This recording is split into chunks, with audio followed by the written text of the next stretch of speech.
Can I actually get you to do mic levels and stuff so we can get You want to do some levels? Yeah, we need to get your Man, mic you're a levels. professional. Right, yeah. 1, 2, 3. I haven't done any mic levels Were in a you long live time. broadcasting, by the way? No, Oh, not okay. live. All right.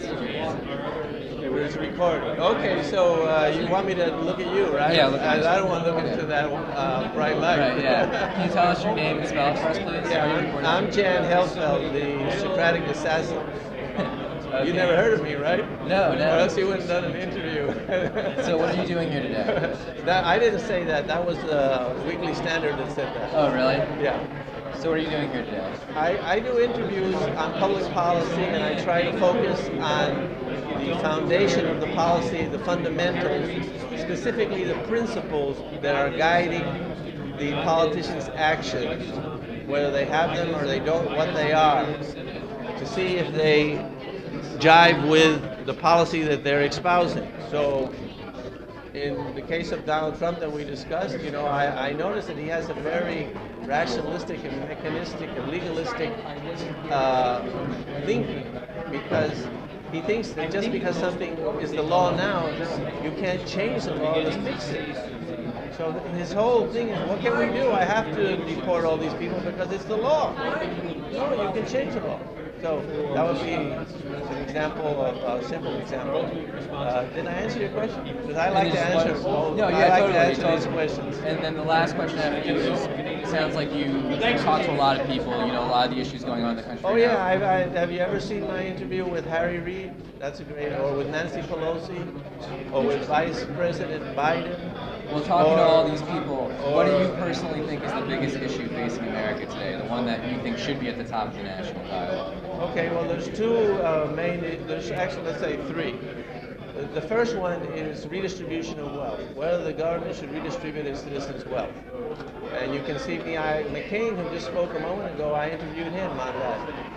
He seems to think that foreign aid is not redistribution of wealth. Even though you tax American citizens and you give away the money to foreigners, he still doesn't think it's redistribution of wealth. So if we had a politician that was governed by a principle of limited government and government limited to protecting the individual rights of the citizens, like it says we should have in the Declaration of Independence, then we would have no redistribution of wealth, and then you wouldn't have to worry about politicians being bought to do this favor or that favor, all this pseudo-capitalism that's out there that is really not capitalism. They're just contact with the government, and all these special interest groups and all these lobbyists that are going after other people's money, they all would be all out. So that's issue number one. Issue number two would be foreign policy. So foreign policy is the second most important issue, because we need a policy that's based on principles, the principles of self-defense and not having wars that don't have to do anything to do with self-defense. So our Constitution says that the use of force, the armed forces, the Army and the Navy are there for the common defense of the states. That means that that's the only legitimate purpose. All these other purposes, such as national interest, there's nothing in the Constitution that says anything like that. Or the other excuses, human catastrophes or whatever. That's not the role of the federal government according to the Constitution. So we should not be involved. Now, if you want to do personal charity, or McCain wants to send some money to Egypt, it's fine with me, but he doesn't have a right to take our money and send it over there. And he doesn't have a right to send our armed forces that are supposed to be for the defense of the United States to defend Syria or Iraq or Afghanistan or Libya or wherever. So I think all those are mistakes. Now the last issue is the issue of crimes that don't violate anybody's rights, victimless crimes. We got laws against marijuana, don't make any sense. They're not violating anybody's rights. We got laws against prostitution, they don't make any sense, not violating anybody's rights.